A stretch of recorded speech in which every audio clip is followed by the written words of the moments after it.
Good evening guys, कैसे हैं आप लोग। आशा करते बेहतर होंगे।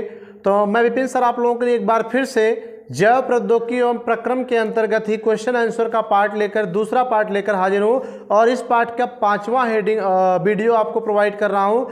3 वीडियो आपके टॉपिक्स पर हैं और चौथा वीडियो आपका क्वेश्चन आंसर पे है और आज का भी वीडियो भी इसी पार्ट से रिलेटेड कुछ इंपॉर्टेंट क्वेश्चन आंसर पे होगा जो कि एग्जाम में पूछे गए हैं। ठीक है, तो आई होप आप बने रहेंगे वीडियो को अंत तक और वीडियो के अंत तक बने रहेंगे तो आपको कुछ इंपॉर्टेंट क्वेश्चन के बारे में बताएंगे। ठीक है, तो वीडियो को स्किप मत करिएगा, पॉज करिए वीडियो को और लाइक और कमेंट कर लीजिए वीडियो को। ठीक है, अभी सभी लोग लाइक और कमेंट करो।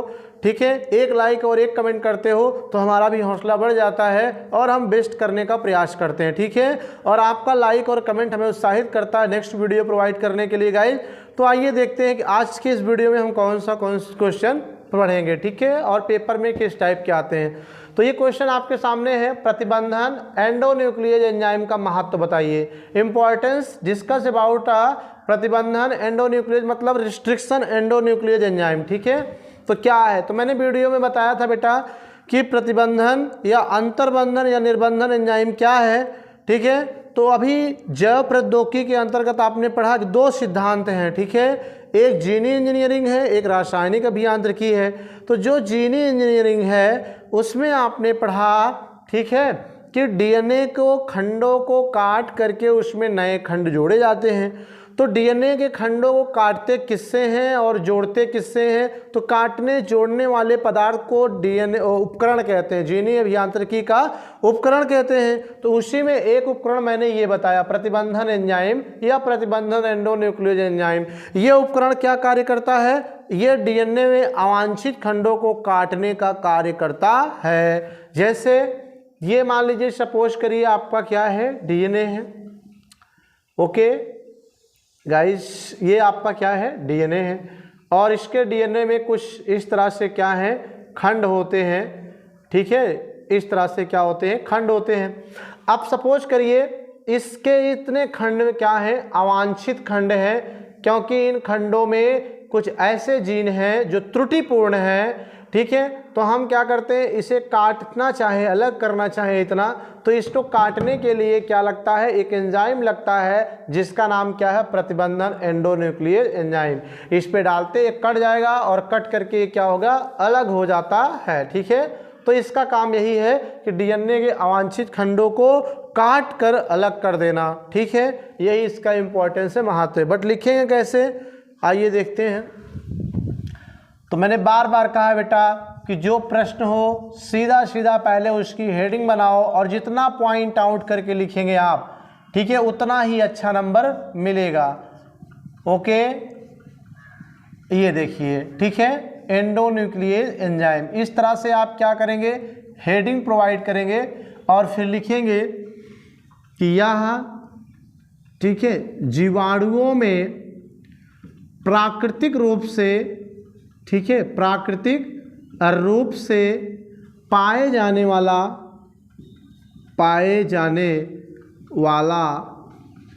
एंजाइम है जो जीवाणुओं में वायरस डीएनए को काट कर जीवाणुओं की सुरक्षा करता है। ठीक है, जीवाणुओं की क्या करता है, सेफ्टी करता है, सुरक्षा करता है और जीवाणु सुरक्षा करता है। और यही एंजाइम का प्रयोग वैज्ञानिकों द्वारा डीएनए के अवांछित खंडों को काटने में किया जाता है। ठीक है, किया जाता है, इसलिए इसे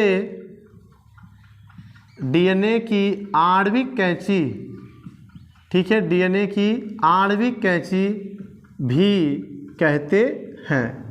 बस यही एक नंबर का आएगा। अगर आपके पेपर में इस टाइप का क्वेश्चन आता है तो ये ओनली 1 नंबर का आएगा, इससे ज़्यादा कुछ आने वाला नहीं है। ठीक है, एक ही नंबर का पूछेगा। तो क्या लिखोगे? प्रतिबंधन एंडोन्यूक्लियोज एंजाइम। पहले आप हेडिंग करेंगे, चूंकि यह जीवाणु में प्राकृतिक रूप से स्वतः पाया जाता है। ये एंजाइम जीवाणुओं के शरीर में प्राकृतिक रूप से स्वतः बनता है और वैज्ञानिकों ने देखा कि यह एंजाइम जीवाणु के अंदर जब कोई वायरस जाता है तो यह एंजाइम उस वायरस के डीएनए को काट कर क्या करता है? खंड खंड कर देता है। तो वैज्ञानिकों ने सोचा कि यह एंजाइम डीएनए के खंडों काटने का कार्य करता है। तो इस एंजाइम को क्या किया? डीएनए वैज्ञानिकों ने क्या कर लिया? जीवाणुओं से पृथक कर लिया और लगभग 250 प्रकार के जीवाणु स्ट्रेन से, ठीक है, 900 प्रकार का, ठीक है, 900 प्रकार के, ठीक है, रिस्ट्रिक्शन एंडोन्यूक्लिएज अर्थात प्रतिबंधन एंडोन्यूक्लिएज, ठीक है, एंडोन्यूक्लिएज एंजाइम प्राप्त कर लिया गया है। ठीक है, प्राप्त कर लिया गया है। ओके, तो महत्व समझ में आ गया। सीधा सीधा याद रखिए कि रिस्ट्रिक्शन एंडोन्यूक्लियोज एंजाइम का महत्व डीएनए में अवांछित खंड को काटने के लिए किया जाता है। एक लाइन में पाया कहाँ जाता है? जीवाणुओं में प्राकृतिक रूप से। उससे क्या करते हैं? वैज्ञानिक विष से निकालकर अलग करके जैव प्रौद्योगिकी के अंतर्गत, जीन इंजीनियरिंग के अंतर्गत वैज्ञानिक अपने कार्यों में डीएनए के खंडों को काटने के लिए करते हैं। ठीक है गाइस, तो ये आपका 1 नंबर का क्वेश्चन क्लियर हो गया। एक ही नंबर का है, 2-3 लाइन लिखना है, बहुत ज़्यादा लिखने की कोई ज़रूरत नहीं होती है। ठीक है, अब बात करते हैं नेक्स्ट की, PBR 322 क्या है? ठीक है, इस पर टिप्पणी लिखो। तो ये टिप्पणी लिखने के लिए हमेशा आता है। तो मैंने आपको पढ़ाया होगा बेटा, इसको पढ़ाया है और प्लाज्मिड याद होगा। तो यह एक प्रकार का कृत्रिम प्लाज्मिड है जिसको वैज्ञानिकों ने कई अलग अलग प्लाज्मिड को खंडों को काट काट करके आपस में जोड़ करके एक नए प्लाज्मिड का निर्माण किया, जिसे PBR 322 का नाम दिया। और इस प्लाज्मिड का उपयोग खासकर जीन इंजीनियरिंग में किया जाता है। तो उसी को हम क्या कहते हैं? PBR 322 कहते हैं। टिप्पणी लिखना होता 2 लाइन का। तो आइए देखते हैं कैसे लिखा जाए। ठीक है, पहले हेडिंग करते हैं PBR 322, ठीक है, और लिखेंगे यह एक कृत्रिम प्लाज्मिड है, प्लाज्मिड्स है, ठीक है, जिसका निर्माण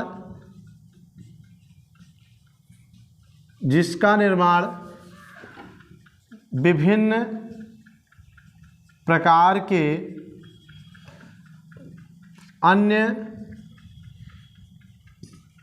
प्लाज्मिड से मिलाकर विभिन्न प्लाज्मिड के खंडों को काटकर जोड़कर, ठीक है, काटकर जोड़कर फिर मिलाकर, ठीक है, जोड़कर बनाया गया है, ठीक है, उसे PBR 322 कहते हैं। ठीक है, और आपको फिगर भी मैंने बताया होगा, कुछ इस टाइप से आपने फिगर इसका बनाया होगा। ठीक है, तो इस तरह से, और यहाँ कुछ भाग आपने देखा होगा कि राउंडेड होता है, काला होता है इस तरह से, तो जिससे ये पता चलता है कि हाँ इसके अलग अलग भाग से मिलकर ये क्या है, बना है। ये PBR 322 कुछ इस तरह से होता है। ठीक है, वीडियो में मैंने दिया होगा फिगर, आप बना लेना वहाँ पे। तो ये आपका क्या है? PBR 322 एक प्रकार का आर्टिफिशियल प्लाज्मिड है जिसका निर्माण विभिन्न प्रकार के अन्य प्लाज्मिड के एक एक खंडे को काट करके फिर मिला करके आपस में क्या किया गया, बनाया गया है। तो उसी को PBR 322 कहते हैं और इसका उपयोग जीन इंजीनियरिंग में किया जाता है गाइस। ठीक है, तो ये भी आप नोट कर सकते हो। फिर चलते हैं नेक्स्ट क्वेश्चन की ओर हम लोग। अब हमारा जो नेक्स्ट क्वेश्चन होगा यही होगा कि प्लाज्मिड, ठीक है, अब हम बात करेंगे कि पहले आप लिख लीजिए तो बात करते हैं। ठीक है, सभी लोग लिखिए, इसे नोट करें फटाफट।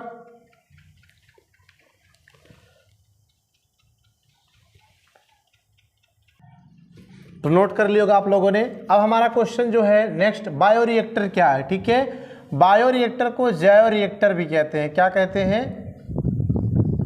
जैव रिएक्टर भी कहते हैं। ठीक है, क्या है बायोरिएक्टर? तो मैंने वीडियो में इसके बारे में भी डिस्कशन किया था गाइस कि बायोरिएक्टर क्या है। ठीक है, बायोरिएक्टर को जैव रिएक्टर कहते हैं। यह एक प्रकार का बर्तन है, एक प्रकार का पात्र है जिसमें कच्चे माल को डाल करके, ठीक है, उचित ताप प्रवाहित करते हैं, जिससे वह कच्चा माल क्या होता है, विशिष्ट उत्पाद या पक्के माल में क्या होता है, कन्वर्ट हो जाता है। ठीक है कि नहीं। तो इस तरह से ये क्या है, जैव रिएक्टर है। जैसे आपने देखा होगा, ठीक है, या फिर हम यहाँ पे फिगर बना के बताएंगे, लेकिन पहले लिख लेते हैं जैव रिएक्टर क्या है। ठीक है, बायो रिएक्टर किसे कहते हैं, तो लिखेंगे यह, ठीक है, यह एक बड़े पात्र के समान, पात्र के समान, ठीक है, पात्र के समान क्या है, उपकरण है, पात्र के समान उपकरण है जिसमें सूक्ष्म जीव, ठीक है, सूक्ष्म जीव, जंतु, पादप, पादप, सूक्ष्म जीव, जंतु, पादप द्वारा, पादप द्वारा उपलब्ध कच्चे माल को, उपलब्ध कच्चे माल को विशिष्ट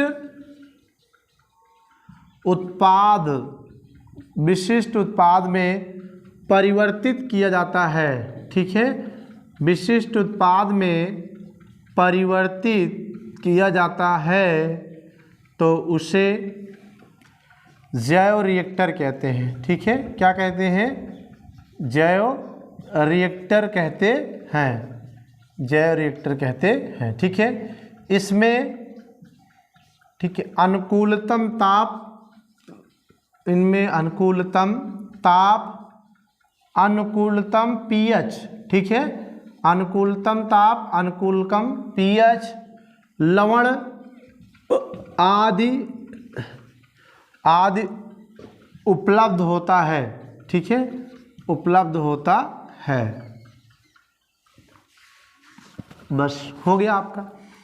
तो ये क्या है, जैव रिएक्टर क्या है बेटा, यह एक बड़े पात्र के समान उपकरण होता है, यह एक बहुत बड़ा क्या है, बर्तन है, अभी मैं फिगर बना रहा हूँ, जिसमें सूक्ष्म जीवों द्वारा या जंतुओं द्वारा या पौधों द्वारा प्राप्त कच्चे माल को डाल करके, ठीक है, उचित ताप, उचित पीएच और उचित जो है क्या कहते हैं, लवण या विटामिन द्वारा क्या करते हैं, उसे पक्के माल में या विशिष्ट प्रकार के प्रोडक्ट में क्या करते हैं, कन्वर्ट करने का कार्य करते हैं। तो उसी को हम क्या कहते हैं, बायो रिएक्टर कहते हैं, अर्थात जैव रिएक्टर कहते हैं। ठीक है, इसमें अनुकूलतम ताप, अनुकूलतम पीएच, विटामिन, लवण होता है जो कच्चे माल को पक्के माल में कन्वर्ट कर देता है। ठीक है गाइस, तो ये आपका क्या, अब हम फिगर बना के आपको समझाने चल रहे हैं। तो फिगर हम बनाने जा रहे हैं, आप लोग फिगर पर ध्यान दीजिए। ठीक है, ये कुछ इस तरह का आपका पात्र होता है। हालांकि बायो रिएक्टर कई प्रकार के आ गए हैं, लेकिन ये कुछ इस तरह पात्र होता है और यहीं इसके बीच में जो है एक क्या लगा होता है, लोहे की राड लगी होती है और इस लोहे की राड पर, ठीक है, क्या लगे होते हैं, ब्लेडर लगे होते हैं जो कि कच्चे माल को इसके अंदर घुमाने का कार्य करते हैं। ठीक है, ये इस तरह से क्या है, ब्लेडर लगे हुए हैं जो कि डाले गए कच्चे माल को रोटेट कराने का काम करते रहते हैं, जिससे कि कच्चा माल प्रोडक्ट में क्या होता है, विशिष्ट प्रकार के पदार्थों में आसानी से कन्वर्ट हो जाता है। ठीक है, ये इस तरह से लगा होता है। ठीक है, और यहीं पर कच्चा माल डालने का है और इधर आपका जो है अम्ल और क्षार, ठीक है, क्या, अम्ल और क्षार डालने के लिए बना होता है, अम्ल क्षार for pH control, pH control के लिए। ठीक है, और इसके ऊपर यहीं पर क्या होती है गाइज, मोटर लगी होती है और मोटर के ऊपर यहीं पर क्या लगा होता है, एक घड़ी लगी होती है, एक मीटर, जो कि बताता रहता है कि कितना वेग से रोटेट कर रहा है। ठीक है, अब यहाँ पर ऐसे ही ऑक्सीजन, शुद्ध ऑक्सीजन, स्टेराइल शुद्ध ऑक्सीजन क्या होती है, यहाँ से प्रवाहित करते हैं हम इसमें। ठीक है, शुद्ध ऑक्सीजन प्रवाहित करते हैं और यहीं पर भाप प्रवाहित करने के लिए भी एक नली लगी होती है। ठीक है, जिसकी सहायता से इसमें अनुकूलन ताप प्रवाहित किया जाता है, भाप प्रवाहित किया जाता है। ठीक है, अब कच्चा माल जो आपका होता है, ठीक है, उस कच्चे माल को यहाँ से एंट्री कराते हैं और मोटर चालू कर देते हैं तो ये ऐसे रोटेट करके माल को उसी में क्या करता है, मिलाता रहता है और इसको विशिष्ट पीएच देने के लिए अम्ल या क्षार की मात्रा डालते हैं और इधर से भाप प्रवाहित करते हैं। रोटेटर चालू रहता है जिसकी वजह से ये ब्लेडर क्या करता है, उसे एक पक्के माल के रूप में, प्रोडक्ट के रूप में कन्वर्ट करने का कार्य करता है। ठीक है, तो ये आपका बायो रिएक्टर का फिगर है। ठीक है, ये क्या है, बायो रिएक्टर का चित्र है। ठीक है, तो इस तरह से एग्जाम में पूछ लिया जा सकता है। हालांकि इस तरह के पॉइंट एग्जाम में बहुत कम पूछे जाते हैं, लेकिन फिर भी आपको इस पर ध्यान देना होगा। ठीक है, तो सभी गाइज इसे नोट करें, फिर चलते हैं नेक्स्ट क्वेश्चन की ओर। तो गाइज नोट कर लिया होगा। अब हम बात करते हैं एक और टॉपिक जो हमारा, इस पर भी टिप्पणी लिखने को आता है। पीसीआर पर टिप्पणी लिखो, अर्थात पीसीआर क्या है, इस पर टिप्पणी लिखना है, टिप्पणी बताना है। तो दैट सिंपल कि पीसीआर का पहले फुल फॉर्म आपको पता होना चाहिए कि पीसीआर का पूरा नाम क्या है। ठीक है, तो P for poly, P for polymerase, C for chain R for reaction. ठीक है, अर्थात इसे पॉलीमरेज चैन रिएक्शन कहते हैं। ठीक है, रिएक्शन मीन्स आपको पता होगा क्या होता है, अवक्रिया होती है। क्या होती है, अवक्रिया होती है। पॉली मीन्स होता है लाखों करोड़ों। ठीक है, चैन की मीन्स कड़ी होती है। तो मतलब ये एक ऐसी अपक्रिया है जिसमें किसी पदार्थ को क्या करते हैं, एक चैन के रूप में करोड़ों और लाखों अणुओं की संख्या में बनाने का कार्य करते हैं, तो उसी को पॉलीमरेज चैन रिएक्शन कहते हैं, अर्थात पीसीआर कहते हैं। लेकिन बात आती है इसमें किसको लाखों करोड़ों की संख्या में बनाते हैं, तो यहाँ पर मैंने लिखा इसके बारे में। आइए देखते हैं पीसीआर क्या है। तो फर्स्ट ऑफ ऑल इसका फुल फॉर्म आप देख लीजिए, हो सकता है फुल फॉर्म ही पूछ ले। जैसे आपके बायोलॉजी में गिफ्ट का फुल फॉर्म, जिफ्ट का फुल फॉर्म।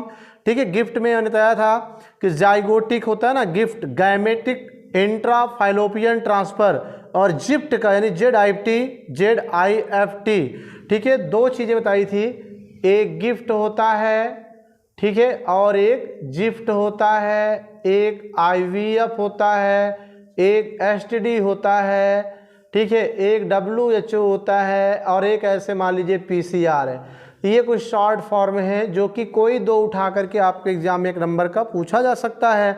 तो मैंने आपको गिफ्ट का बताया है, गैमेटिक इंट्रा फाइलोपियन ट्रांसफर होता है, और जिफ्ट का जाइगोटिक इंट्रा फाइलोपियन ट्रांसफर होता है, IVF का इन विट्रो फर्टिलाइजेशन होता है, और STD का सेक्सुअल ट्रांसमिटेड डिजीज होता है जिसे यौन संचारित रोग कहते हैं, और WHO का वर्ल्ड हेल्थ ऑर्गेनाइजेशन होता है जिसे विश्व स्वास्थ्य संगठन की भी संज्ञा कहते हैं, और PCR अभी आप पढ़ रहे हो तो ये दोनों उठा के पूछ सकता है। तो पूरा नाम आना चाहिए, पूरा नाम है पॉलीमरेज चैन रिएक्शन होता है। ठीक है, इसमें क्या होता है, इस अपक्रिया में उपक्रमकों के दो समुच्चयों व DNA पॉलीमरेज एंजाइम का प्रयोग करके, ठीक है, पात्रे विधि द्वारा उपयोगी जीन की अनेक प्रतियों का या फोटोस्टेट का निर्माण किया जाता है। ठीक है, मतलब PCR एक प्रकार की ऐसी अपक्रिया है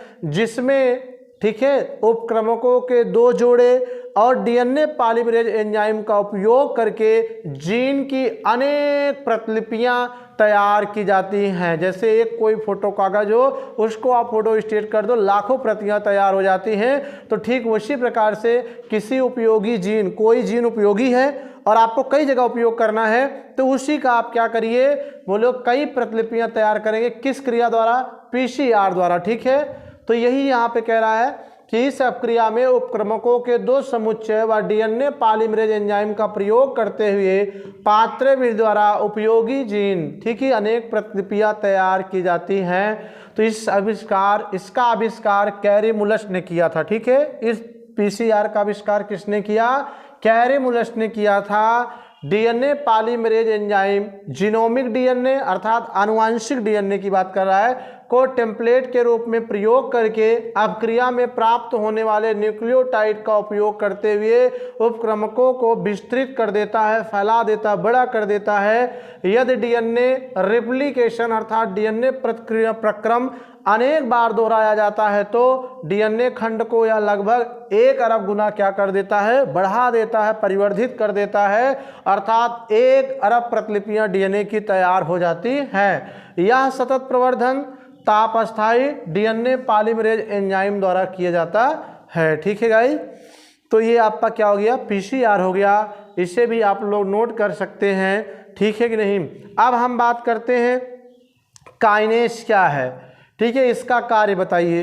तो ये लगभग नथिंग मान चलिए, केवल जनरल नॉलेज के लिए क्वेश्चन दिया है, बाकी एग्जाम में जल्दी पुटअप नहीं किया जाता है कि काइनेज क्या है, इसका कार्य बताओ। ठीक है, लेकिन फिर भी हम लोग देखते हैं, काइनेज हेडिंग करते हैं।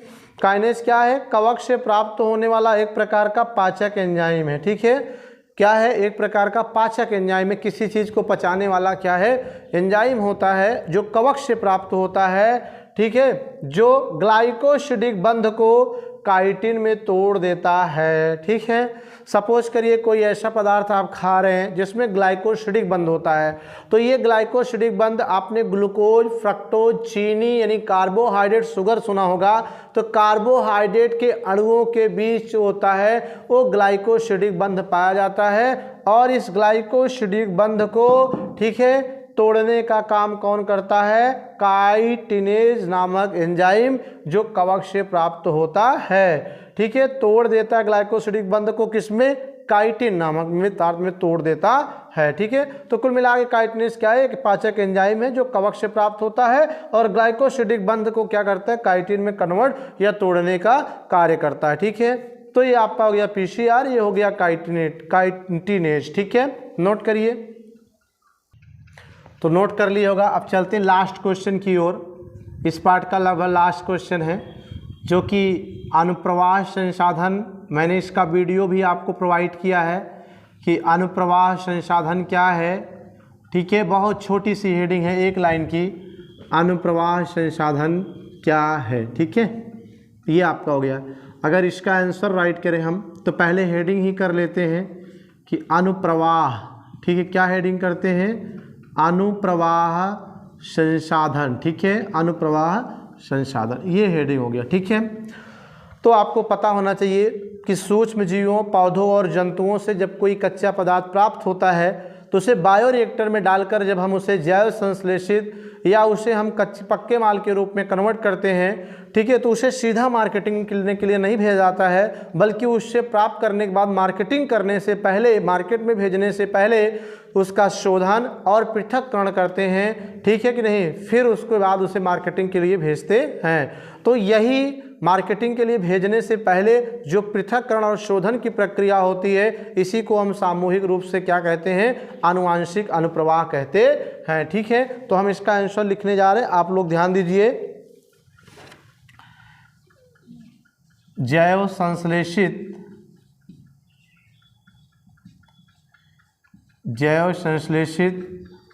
पदार्थ को, ठीक है, जैव संश्लेषित पदार्थ को मार्केटिंग में भेजने से, ठीक है, मार्केटिंग में भेजने से पूर्व, ठीक है, पूर्व उसे